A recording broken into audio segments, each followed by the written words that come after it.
Hey everyone, welcome back to my channel. I'm Jeanette, and this is another whole food plant-based basics video where we're going to talk about quinoa, or as my dad likes to call it, quinoa.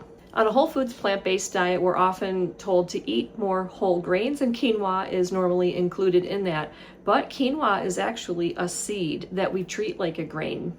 Quinoa is high in protein, and in fact, it's a complete protein, meaning that it has all 9 essential amino acids. It's also high in fiber and lots of different vitamins and minerals. As you can see in this package that I picked up at the grocery store, it comes in different colors. Here we've got white, red, and black all mixed together. They all have a little bit of a different texture when they're cooked and even a little bit of a different taste. And this kind of a blend I really like because it brings them all together. Like most plants, quinoa has a defense mechanism against predators, and in this case it's known as saponins, which is a bitter soapy coating on the seed.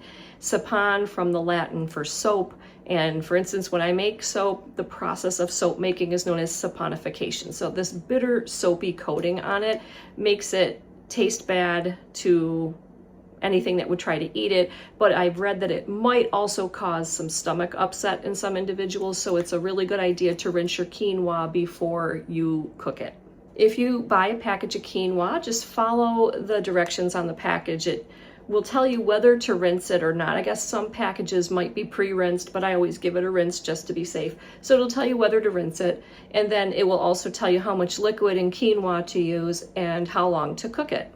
And for the liquid, you could use water. I like to use vegetable broth, which infuses it with a lot of flavor. You could also use some plant milk in there, which would make a more creamy type of quinoa. Say you're trying to make like a breakfast porridge or maybe something more desserty.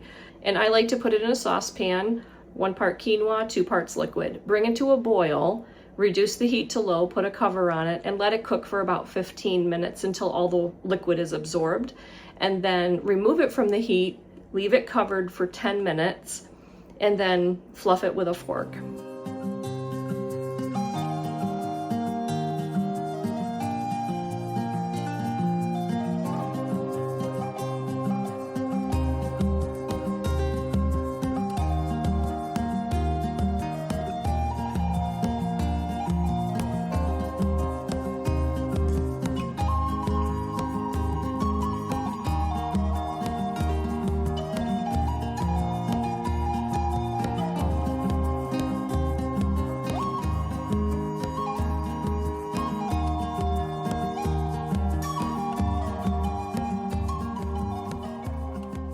There's the finished quinoa, and as you can see, the little grains have kind of burst open. You can see like little tails on them almost. The darker colored ones seem to remain more intact. The lighter colored ones kind of open up a little bit more, but this is nice and light and fluffy. So I just take a fork and give it a little fluff. So I have put this into a veggie burger mix. I'm just going to mix this up. Adds a lot of nutrition, acts as a little bit of a binder, and increases the protein content of these burgers a bit, adds a lot of flavor. And there are my veggie burger patties ready to go into the fridge to chill, and tomorrow we're going to grill these up.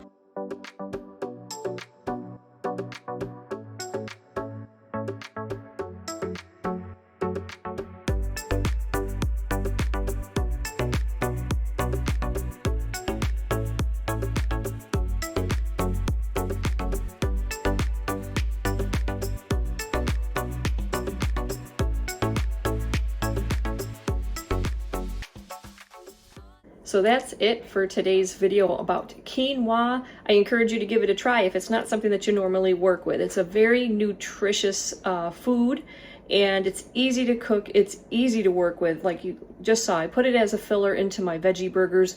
It's great in a bowl. Can you imagine it with some black beans and sauteed greens and mushrooms and salsa and your vegan cheese sauce and vegan ranch on top? That would be delicious. But give this one a try if you haven't, and if you do work with quinoa a lot, leave me a comment down below. Let me know how you like to prepare it and your favorite dish to use it in. Thanks for watching. I will see you guys in the next video.